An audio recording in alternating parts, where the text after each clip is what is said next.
Ano, nag-GG na. GG na siya. Binigay na ang panalo sa'yo.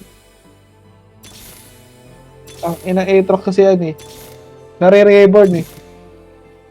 Buti nga, di ka pa naglagay ng isa pang Darkin dyan. Gago, sobrang hapdi niya. Onda, no? Dalawang Darkin.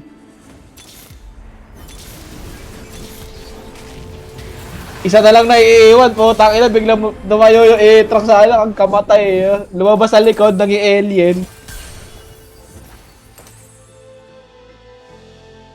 Wala na. Tank item na lang kunin mo dyan.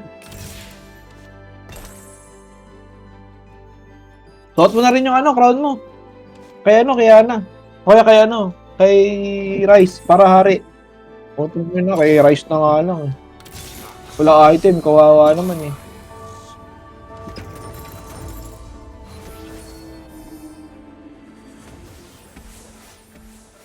Get na yan.